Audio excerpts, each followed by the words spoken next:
Paper 152. Events leading up to the Capernaum Crisis. The story of the cure of Amos the Caressa lunatic had already reached Bethsaida and Capernaum, so that a great crowd was waiting for Jesus when his boat landed that Tuesday forenoon. Among this throng were the new observers from the Jerusalem Sanhedrin, who had come down to Capernaum to find cause for the Master's apprehension and conviction. As Jesus spoke with those who had assembled to greet him, Jairus, one of the rulers of the synagogue, made his way through the crowd, and falling down at his feet, took him by the hand and besought that he would hasten away with him, saying, "Master, my little daughter, an only child, lies in my home at the point of death. I pray that you will come and heal her." When Jesus heard the request of this father, he said, "I will go with you." As Jesus went along with Jairus, the large crowd which had heard the father's request followed on to see what would happen. Shortly before they reached the ruler's house, as they hastened through a narrow street and as the throng jostled him, Jesus suddenly stopped, exclaiming, "Someone touched me." And when those who were near him denied that they had touched him, Peter spoke up, "Master, you can see that this crowd presses you, threatening to crush us, and yet you say someone has touched me. What do you mean?" Then Jesus said, "I asked who touched me, for I perceived that living energy had gone forth from me." As Jesus looked about him, his eyes fell upon a nearby woman who, coming forward, knelt at his feet and said, "For years I have been afflicted with a scourging hemorrhage. I have suffered many things from many physicians. I have spent all my substance, but none could cure me. Then I heard of you, and I thought, if I may but touch the hem of his garment, I shall certainly be made whole. And so I pressed forward with the crowd as it moved along until, standing near you, Master, I touched the border of your garment, and I was made whole. I know that I have been healed of my affliction." When Jesus heard this, he took the woman by the hand, and lifting her up, said, "Daughter, your faith has made you whole. Go in peace." It was her faith and not her touch that made her whole.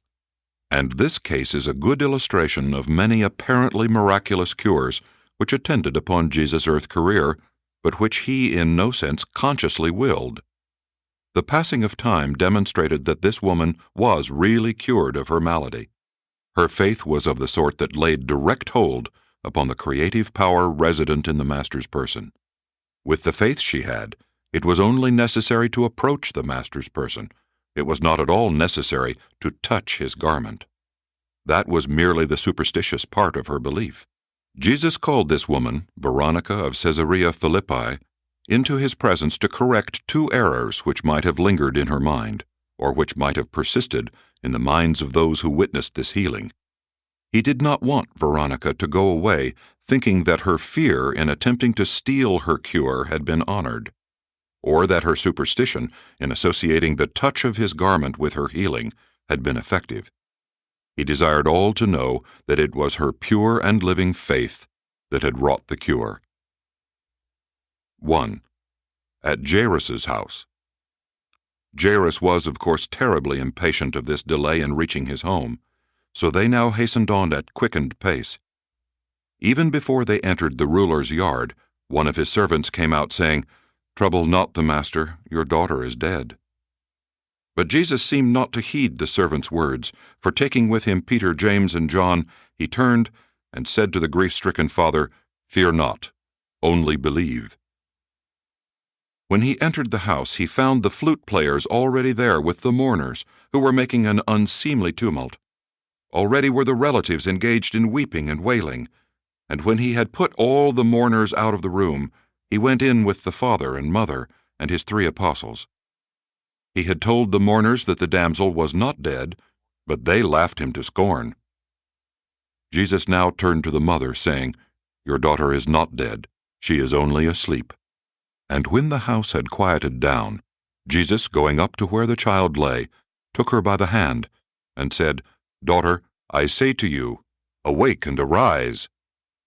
And when the girl heard these words, she immediately rose up and walked across the room, and presently after she had recovered from her daze, Jesus directed that they should give her something to eat, for she had been a long time without food. Since there was much agitation in Capernaum against Jesus, he called the family together and explained that the maiden had been in a state of coma following a long fever, and that he had merely aroused her, that he had not raised her from the dead. He likewise explained all this to his apostles, but it was futile. They all believed he had raised the little girl from the dead. What Jesus said in explanation of many of these apparent miracles had little effect on his followers. They were miracle-minded and lost no opportunity to ascribe another wonder to Jesus. Jesus and the apostles returned to Bethsaida after he had specifically charged all of them that they should tell no man. When he came out of Jairus' house, 2 blind men led by a dumb boy followed him and cried out for healing. About this time, Jesus' reputation as a healer was at its very height. Everywhere he went, the sick and the afflicted were waiting for him. The Master now looked much worn, and all of his friends were becoming concerned lest he continue his work of teaching and healing to the point of actual collapse. Jesus' apostles, let alone the common people, could not understand the nature and attributes of this God-man. Neither has any subsequent generation been able to evaluate what took place on earth in the person of Jesus of Nazareth. And there can never occur an opportunity for either science or religion to check up on these remarkable events, for the simple reason that such an extraordinary situation can never again occur, either on this world or on any other world in Nebadon. Never again, on any world in this entire universe, will a being appear in the likeness of mortal flesh, at the same time embodying all the attributes of creative energy combined with spiritual endowments which transcend time and most other material limitations.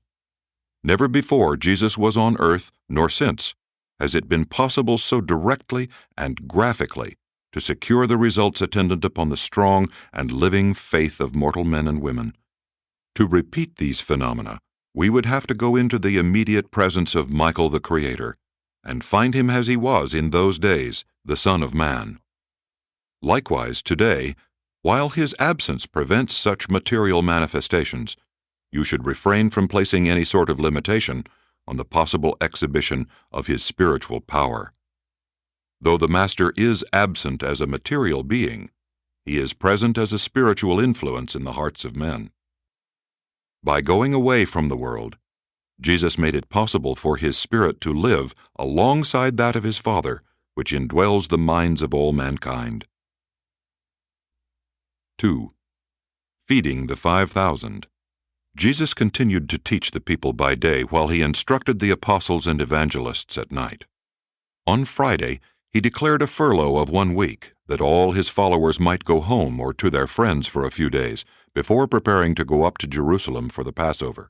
But more than 1/2 of his disciples refused to leave him, and the multitude was daily increasing in size, so much so that David Zebedee desired to establish a new encampment, but Jesus refused consent.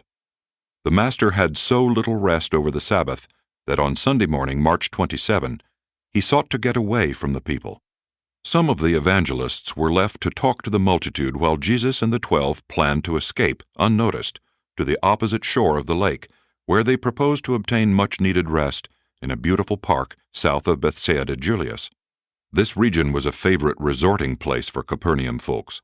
They were all familiar with these parks on the eastern shore. But the people would not have it so. They saw the direction taken by Jesus' boat, and hiring every craft available, they started out in pursuit. Those who could not obtain boats fared forth on foot to walk around the upper end of the lake. By late afternoon, more than 1,000 persons had located the Master in one of the parks, and he spoke to them briefly, being followed by Peter. Many of these people had brought food with them, and after eating the evening meal, they gathered about in small groups while Jesus' apostles and disciples taught them. Monday afternoon, the multitude had increased to more than 3,000. And still, way into the evening, the people continued to flock in, bringing all manner of sick folks with them. Hundreds of interested persons had made their plans to stop over at Capernaum to see and hear Jesus on their way to the Passover, and they simply refused to be disappointed. By Wednesday noon, about 5,000 men, women, and children were assembled here in this park to the south of Bethsaida Julius. The weather was pleasant, it being near the end of the rainy season in this locality. Philip had provided a 3 days' supply of food for Jesus and the 12, which was in the custody of the Mark lad, their boy of all chores. By afternoon of this, the 3rd day for almost half of this multitude, the food the people had brought with them was nearly exhausted. David Zebedee had no tented city here to feed and accommodate the crowds. Neither had Philip made food provision for such a multitude. But the people, even though they were hungry, would not go away. It was being quietly whispered about that Jesus, desiring to avoid trouble with both Herod and the Jerusalem leaders, had chosen this quiet spot outside the jurisdiction of all his enemies as the proper place to be crowned king. The enthusiasm of the people was rising every hour. Not a word was said to Jesus, though, of course, he knew all that was going on. Even the 12 apostles were still tainted with such notions, and especially the younger evangelists. The apostles who favored this attempt to proclaim Jesus king were Peter, John, Simon Zelotes, and Judas Iscariot. Those opposing the plan were Andrew, James, Nathanael, and Thomas. Matthew, Philip, and the Alphaeus twins were non-committal. The ringleader of this plot to make him king was Joab, one of the young evangelists. This was the stage setting about 5 o'clock on Wednesday afternoon, when Jesus asked James Alphaeus to summon Andrew and Philip. Said Jesus, "What shall we do with the multitude? They have been with us now 3 days, and many of them are hungry. They have no food." Philip and Andrew exchanged glances, and then Philip answered, "Master, you should send these people away so that they may go to the villages around about and buy themselves food." And Andrew, fearing the materialization of the king plot, quickly joined with Philip, saying, "Yes, Master, I think it best that you dismiss the multitude, so that they may go their way and buy food while you secure rest for a season." By this time, others of the 12 had joined the conference. Then said Jesus, "But I do not desire to send them away hungry. Can you not feed them?" This was too much for Philip, and he spoke right up, "Master, in this country place, where can we buy bread for this multitude? 200 denarii worth would not be enough for lunch." Before the apostles had an opportunity to express themselves, Jesus turned to Andrew and Philip, saying, "I do not want to send these people away. Here they are like sheep without a shepherd. I would like to feed them. What food have we with us?" While Philip was conversing with Matthew and Judas, Andrew sought out the Mark lad to ascertain how much was left of their store of provisions. He returned to Jesus, saying, "The lad has left only 5 barley loaves and 2 dried fishes." And Peter promptly added, "We have yet to eat this evening." For a moment Jesus stood in silence. There was a faraway look in his eyes. The apostles said nothing. Jesus turned suddenly to Andrew and said, "Bring me the loaves and fishes." And when Andrew had brought the basket to Jesus, the Master said, "Direct the people to sit down on the grass in companies of 100, and appoint a leader over each group, while you bring all of the evangelists here with us." Jesus took up the loaves in his hands, and after he had given thanks, he broke the bread and gave to his apostles, who passed it on to their associates, who in turn carried it to the multitude. Jesus, in like manner, broke and distributed the fishes. And this multitude did eat and were filled. And when they had finished eating, Jesus said to the disciples, "Gather up the broken pieces that remain over, so that nothing will be lost." And when they had finished gathering up the fragments, they had 12 basketfuls. They who ate of this extraordinary feast numbered about 5,000 men, women, and children. And this is the first and only nature miracle which Jesus performed as a result of his conscious pre-planning. It is true that his disciples were disposed to call many things miracles which were not. But this was a genuine supernatural ministration. In this case, so we were taught, Michael multiplied food elements, as he always does, except for the elimination of the time factor and the visible life channel. 3. The king-making episode. The feeding of the 5,000 by supernatural energy was another of those cases where human pity plus creative power equaled that which happened. Now that the multitude had been fed to the full, and since Jesus' fame was then and there augmented by this stupendous wonder, the project to seize the Master and proclaim him king required no further personal direction. The idea seemed to spread through the crowd like a contagion. The reaction of the multitude to this sudden and spectacular supplying of their physical needs was profound and overwhelming. For a long time, the Jews had been taught that the Messiah, the Son of David, when he should come, would cause the land again to flow with milk and honey, and that the bread of life would be bestowed upon them as manna from heaven was supposed to have fallen upon their forefathers in the wilderness. And was not all of this expectation now fulfilled right before their eyes? When this hungry, undernourished multitude had finished gorging itself with the wonder food, there was but one unanimous reaction. Here is our King. The wonder-working deliverer of Israel had come. In the eyes of these simple-minded people, the power to feed carried with it the right to rule. No wonder, then, that the multitude, when it had finished feasting, rose as one man and shouted, "Make him king!" This mighty shout enthused Peter and those of the apostles who still retained the hope of seeing Jesus assert his right to rule. But these false hopes were not to live for long. This mighty shout of the multitude had hardly ceased to reverberate from the nearby rocks when Jesus stepped upon a huge stone and, lifting up his right hand to command their attention, said, "My children, you mean well, but you are short-sighted and material-minded." There was a brief pause. This stalwart Galilean was there majestically posed in the enchanting glow of that eastern twilight. Every inch he looked a king as he continued to speak to this breathless multitude. "You would make me king, not because your souls have been lighted with a great truth, but because your stomachs have been filled with bread. How many times have I told you that my kingdom is not of this world? This kingdom of heaven which we proclaim is a spiritual brotherhood, and no man rules over it seated upon a material throne. My Father in heaven is the all-wise and the all-powerful ruler over this spiritual brotherhood of the sons of God on earth. Have I so failed in revealing to you the Father of spirits that you would make a king of his Son in the flesh? Now all of you go hence to your own homes.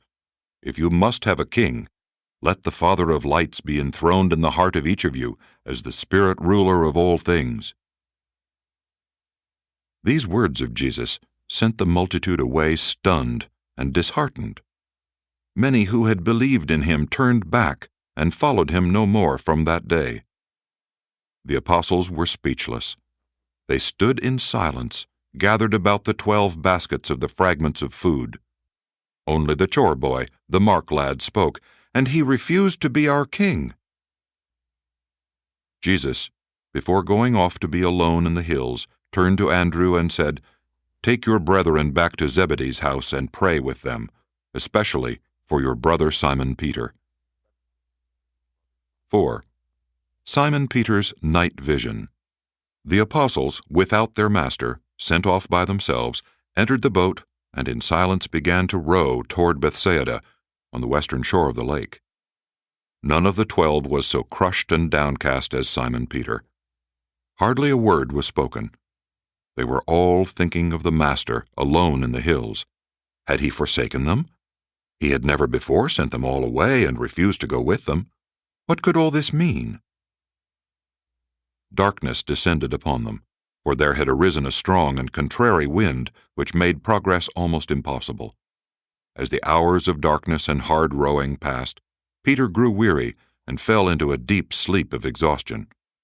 Andrew and James put him to rest on the cushioned seat in the stern of the boat. While the other apostles toiled against the wind and the waves, Peter dreamed a dream. He saw a vision of Jesus coming to them walking on the sea. When the Master seemed to walk on by the boat, Peter cried out, "Save us, Master, save us!" And those who were in the rear of the boat heard him say some of these words. As this apparition of the night season continued in Peter's mind, he dreamed that he heard Jesus say, "Be of good cheer, it is I, be not afraid." This was like the balm of Gilead to Peter's disturbed soul. It soothed his troubled spirit, so that in his dream he cried out to the Master, "Lord, if it really is you, bid me come and walk with you on the water." And when Peter started to walk upon the water, the boisterous waves frightened him, and as he was about to sink, he cried out, "Lord, save me!" And many of the 12 heard him utter this cry. Then Peter dreamed that Jesus came to the rescue and, stretching forth his hand, took hold and lifted him up, saying, "O you of little faith, wherefore did you doubt?" In connection with the latter part of his dream, Peter arose from the seat whereon he slept, and actually stepped overboard and into the water, and he awakened from his dream as Andrew, James, and John reached down and pulled him out of the sea. To Peter, this experience was always real. He sincerely believed that Jesus came to them that night. He only partially convinced John Mark, which explains why Mark left a portion of the story out of his narrative. Luke, the physician, who made careful search into these matters, concluded that the episode was a vision of Peter's, and therefore refused to give place to this story in the preparation of his narrative. 5. Back in Bethsaida. Thursday morning, before daylight, they anchored their boat offshore near Zebedee's house and sought sleep until about noontime. Andrew was first up, and going for a walk by the sea, found Jesus in company with their chore boy, sitting on a stone by the water's edge. Notwithstanding that many of the multitude and the young evangelists searched all night and much of the next day about the eastern hills for Jesus, shortly after midnight he and the Mark lad had started to walk around the lake and across the river back to Bethsaida. Of the 5,000 who were miraculously fed and who, when their stomachs were full and their hearts empty, would have made him king, only about 500 persisted in following after him. But before these received word that he was back in Bethsaida, Jesus asked Andrew to assemble the 12 apostles and their associates, including the women, saying, "I desire to speak with them." And when all were ready, Jesus said, "How long shall I bear with you?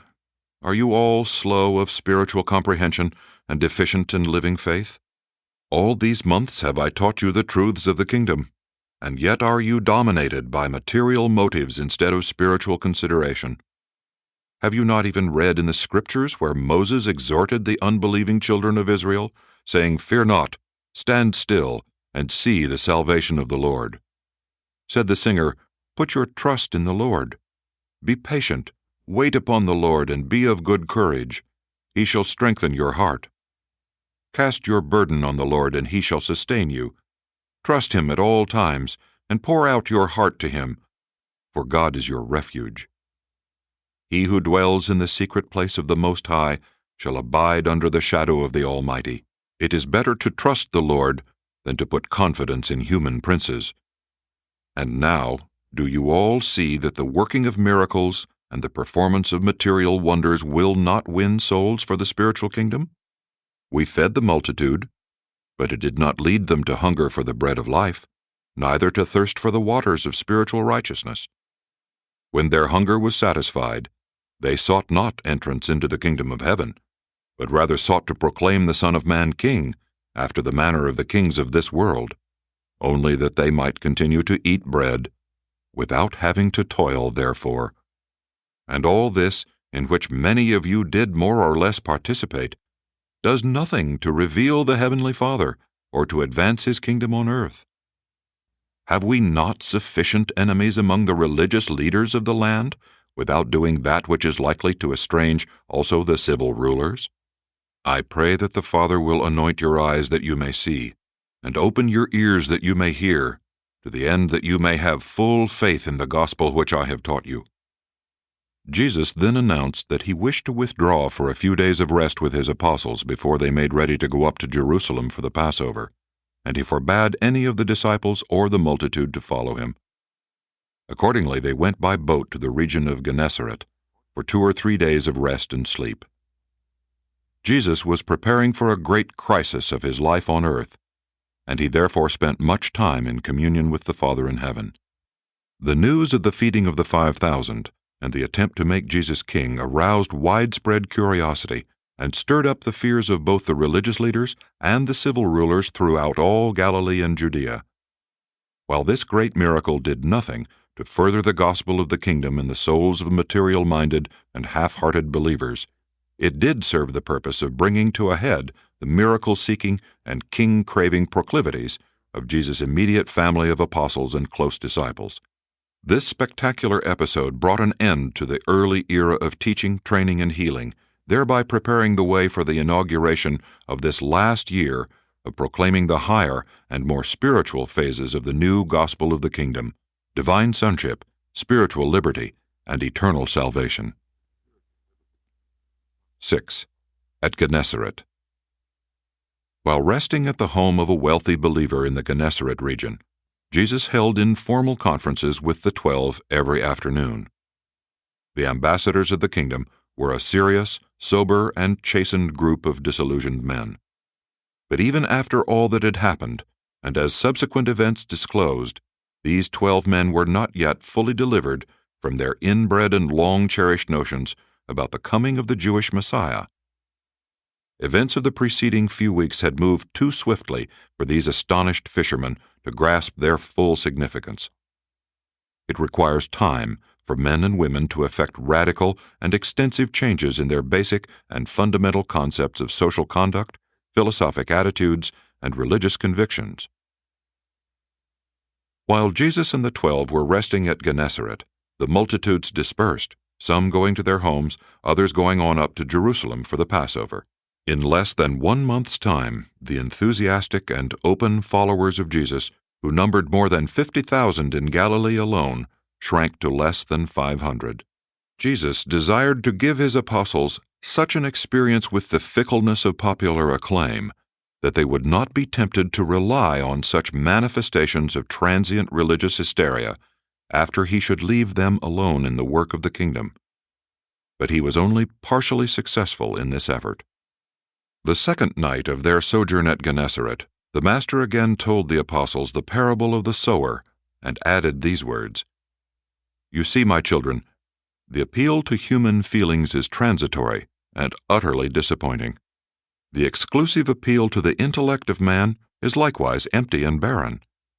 It is only by making your appeal to the spirit which lives within the human mind that you can hope to achieve lasting success and accomplish those marvelous transformations of human character that are presently shown in the abundant yielding of the genuine fruits of the Spirit in the daily lives of all who are thus delivered from the darkness of doubt by the birth of the Spirit into the light of faith, the kingdom of heaven." Jesus taught the appeal to the emotions as the technique of arresting and focusing the intellectual attention. He designated the mind thus aroused and quickened as the gateway to the soul, where there resides that spiritual nature of man which must recognize truth and respond to the spiritual appeal of the gospel in order to afford the permanent results of true character transformations. Jesus thus endeavored to prepare the apostles for the impending shock, the crisis in the public attitude toward him, which was only a few days distant. He explained to the 12 that the religious rulers of Jerusalem would conspire with Herod Antipas to effect their destruction. The 12 began to realize more fully, though not finally, that Jesus was not going to sit on David's throne. They saw more fully that spiritual truth was not to be advanced by material wonders. They began to realize that the feeding of the 5,000 and the popular movement to make Jesus king was the apex of the miracle-seeking, wonder-working expectance of the people and the height of Jesus' acclaim by the populace. They vaguely discerned and dimly foresaw the approaching times of spiritual sifting and cruel adversity. These 12 men were slowly awakening to the realization of the real nature of their task as ambassadors of the kingdom, and they began to gird themselves for the trying and testing ordeals of the last year of the Master's ministry on earth. Before they left Gennesaret, Jesus instructed them regarding the miraculous feeding of the 5,000, telling them just why he engaged in this extraordinary manifestation of creative power, and also assuring them that he did not thus yield to his sympathy for the multitude until he had ascertained that it was according to the Father's will. 7. at Jerusalem. Sunday, April 3, Jesus, accompanied only by the 12 apostles, started from Bethsaida on the journey to Jerusalem. To avoid the multitudes and to attract as little attention as possible, they journeyed by way of Gerasa and Philadelphia. He forbade them to do any public teaching on this trip. Neither did he permit them to teach or preach while sojourning in Jerusalem. They arrived at Bethany, near Jerusalem, late on Wednesday evening, April 6. For this one night, they stopped at the home of Lazarus, Martha, and Mary, but the next day they separated. Jesus, with John, stayed at the home of a believer named Simon, near the house of Lazarus in Bethany. Judas Iscariot and Simon Zelotes stopped with friends in Jerusalem, while the rest of the apostles sojourned 2 and 2 in different homes.